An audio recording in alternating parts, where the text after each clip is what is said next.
Thanks for clicking through to another session of Tech Talk, and I'm here with my friend from FPN3 Marketing, and that is Adam Oldfield. Hey, buddy. How are you? Right here, live and direct, in our studio at the Cambridge Chamber of Commerce, supported by, this program is supported by AML Communications, amlcares.com, and we've got some exciting things to talk about. Lots of exciting The Windows Phone you've had a chance to play with. Our friends at AML gave it to you. Let's see it. Hilarious. Very funny. I got to play with it. I actually still have it. It's just I didn't bring it with me for the. Where is it right now? Sitting on my desk charging. Oh, okay. Oh, okay. I don't know if that's a good thing to bring up at a topic of hardware. But I understand, you know, in our little pre-discussion here where I found out you didn't bring the device with you to show everyone. Yeah. But you will at some point. I will, yes. However, that being said, yeah, you're not overly impressed. No, you know what? And I have been using it. And my experience right now is that I see it as a toy more than a tool. You know, it's going to be great for those small business owners that really integrate Outlook and Microsoft products. That's the key. So, you know, it works well with SkyDrive. That's their shared drive system. Outlook, Word, Excel, PowerPoint, all their main software systems, seamless. It's actually really neat. It's got lots of like bells and whistles, and you know, on it has a little flipping, those little squares. It's running off the new Windows 8, and again, it's called the Luma, the Nokia Luma 900. Okay, it's a good phone. But is it going to be the reason why we should dump our Androids, iPhones, and BlackBerries? I'm going to say no. If you're still using the Razer Edge phone and you're kind of like, I think it's time to upgrade, maybe it might be a good option. I think you'd probably be like, okay, it's neat. It's really cool the way it flips and slides, and, you know, like most phones, you know, they have a lot of the features. Yeah. One very key point that I thought was a weakness on it, though, is the browser. And I was really looking forward to seeing the browser experience on the phone. And my experience on it was very, I should say, disappointed. I always anticipated Windows would have been building a mobile phone that is flash friendly. They did at the beginning, even the originals, Windows CE, when they first came out with it, worked famously with flash. Doesn't. And you know what? The other thing is it doesn't come with a lot of programs and apps right now. So they're opening it up, but because, you know what, the other guys had a big head start, a lot of opportunities, they've been able to build a lot of apps for it. It does have a few, but again, I'm not overly impressed, to be honest with you. I understand after talking with you that if you're an Xbox fan, it works great. Oh yeah, that was one thing that was really cool. It has Xbox in it. And again, most apps that it comes with, like Netflix and all those other ones, they're really cool. You know, the photo, the sharing and all that, again, it's very neat. Very well organized. I will also say that. Very simple. However, let's just talk business now for a moment. And you're scheduling a calendar appointment. You've got basically monthly view, daily view. So, you know, me as a business guy, I like to look at weeks. I like to look at year. I mean, you know, BlackBerry, and giving them a plug again, still has the advantage of that. And of course, you know, I know iPhone and Android does it as well. But I really not as good as BlackBerry. No, not at all. So, geez, no bias in this show.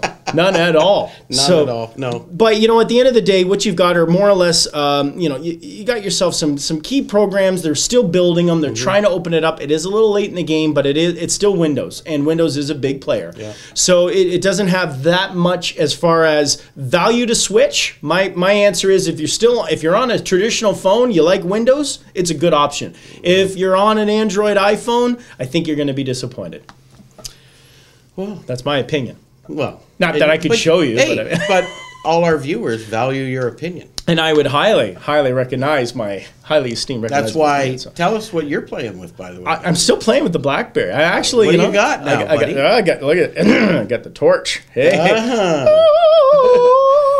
And you're hard to impress, but you really like the Took torch. Me a while. You know what? I went from bold and you know, bold back to torch, but at the end of the day, still like my little keyboard, my optionate keyboard. Yeah. It's like that transition migration. I think that's always going to be around. I think that's hard to get rid of. Yeah, you know what? I think, again, business tool. Yeah, that's it. Business tool. And I think with the OS 10, I can't wait till that comes out. Yes. Very excited about when they actually come out with the QNX system. So next time we're back, we're going to be doing a little feature on the, and I will bring the phone next time. Okay. It's going to be on the Samsung Galaxy S3. I've got lots of cool features to talk about with it. So I've only seen in retrospect the abilities of it, but we're going to get that from our friends here at AML. I'll call your office, make sure that you put that in your calendar Thanks, to bring the phone. I would appreciate that. Okay. And speaking of other phones coming out, rumor mill out there is that Facebook, lots of news on Facebook, disappointed on the IPO with regards to how much it's on the market. It's going to change. However, rumors are that they are in cahoots with LG to come out with codename Buffy.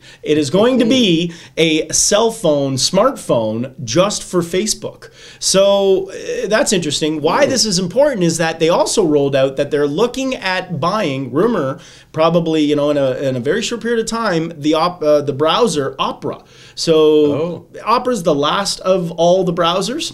So that's very interesting as far as where Facebook's going. And they see Google as their main competitor, and they're trying to bring the Your Web experience into play. So smartphone maker, new browser purchase, these are very key components where Facebook's going. They got enough money, they can start showing. Now they have a responsibility. Yeah. Their advertising's dropping, lots of big advertisers. GE dropped off on the advertising, hard to convert. And that's the key right now where Facebook's going to have a challenge. So they're going to need to come out with other avenues to make money for their shareholders. Oh, if they want to compete with Google.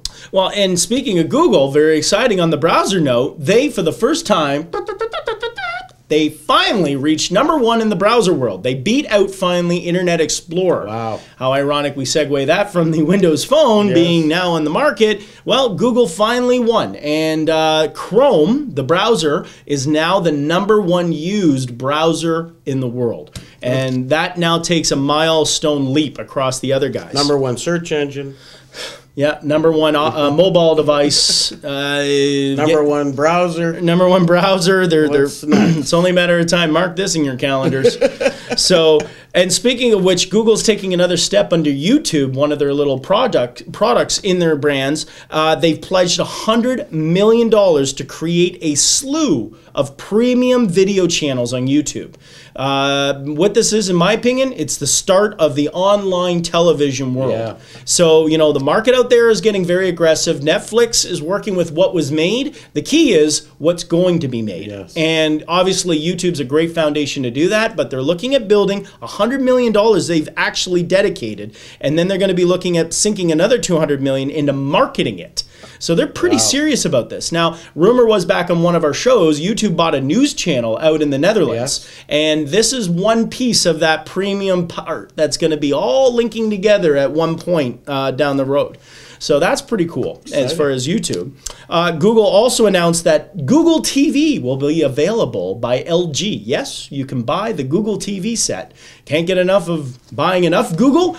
Now you can buy the television set. LG has announced that they're going to come out in late May, the Google TV. LG's playing with a lot of these guys. Facebook and... At the end of the day, they just want to make them. Exactly. And you know what? Put it on. And Google's more or less branding it, throwing it on. You now got the opportunity to get all Google you can take. So it's going to be a lot of Google. And last on the Google rollout is that Google Plus has Hangouts on air. So they have now decided it's time to put your podcasts online. And how best to do it than using the social media platform, Google Plus. So the current way is that you can do podcasting, but you can use different programs and otherwise to be able to upload your audio content and be able to share it. Google's now putting that into Hangouts on air. So the president, Barack, or whatever his name is. Barack Obama. Yeah, he smokes weed. He'd be the president. I was a little confused, whatever his name is. He uses a BlackBerry, by the way. For now. I'm going to keep him on track. But anyway, he used the actual Hangout when he was doing one of his state addresses, and he used it through Google+. This is interesting, how the government of the United States is using a social media platform such as Google+ as a form of how to communicate. But new podcasting, in my opinion, is the new Hangouts in Google+.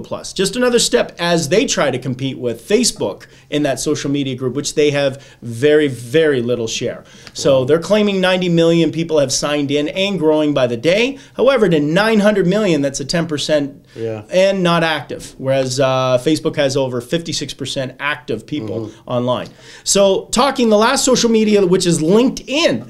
LinkedIn, remember that little business I group, know networking LinkedIn. group? Yeah, I'm exactly. on LinkedIn. I use LinkedIn. Threw their money into the table, and they are also looking to acquire, and they snagged up that presentation sharing program called SlideShare. You might have seen it, where you can upload your presentation and do a little slide for $118.75 million. Oh, just some pocket change. Yeah. The whole idea is to start building that business networking in social media. And so LinkedIn's really trying to target, and they are also on the aggressive hunt out there. If anything, wouldn't this be a rumor on the market? If LinkedIn, the business network, got together with a little thing called BlackBerry, hey. That's my little two bits and something Interesting. And Google also Maybe announced... Torsten Hines is going to be watching this segment of... Yeah, they'll be watching my future. Yeah. And talking on future predictions, it was announced by Google that the URL will be dead, and it won't be long before they do that. Oh. And how that works is we all have IP addresses, and nobody really recognizes IP. That's 72.196.33. So the key with the IP address is that we are going to be moving in the next year or two. Google is starting to say, don't worry about all these URL links where you have folders of subfolders of otherwise. We're going to just put them in one nice package. So Greg DeRocher will now become 73.193.6. Your name associates to the IP address as my name will associate to the IP. The Cambridge Chamber associates to an IP, FPM3, same thing, and everything will connect into that. Your text message, your phone number, and then when I dial or connect at any point, it all goes to one source. So one IP address associated with a name, that's the future. Interesting. Interesting. I'm not sure I like to be recognized as just a number. No, you are a name. I'm not going to, but if you say to me, what's your phone number? Now you're going to say, hey, what's your IP number? Yeah. I'm going to plug that in, and then it will literally give me the sense of where to, I'll still choose. It's getting hard to remember my phone number. Well, once I put your name with the IP in my address book, that's it. That's it. All I need is that one number, and I'm good. That's it. Yeah. Hopefully you didn't talk too much, and we can at least get this condensed into a 15-minute segment and get this up on YouTube so that the world can see it now. I've talked to YouTube. They gave us 5 more minutes because I don't shut up. Ladies and gentlemen, that's it for Tech Talk this week from Adam Oldfield at FPM3.com, and of course our friends at AML Communications, AML.com, provides us with all the products that Adam seems to forget, but I promise you he will be bringing the new Galaxy. I will. Next time. I will. I'll have my I'll have all my stuff together next time we're here. Till next time, folks, it's Adam and Greg. Thank you. See you, buddy. See you, bud.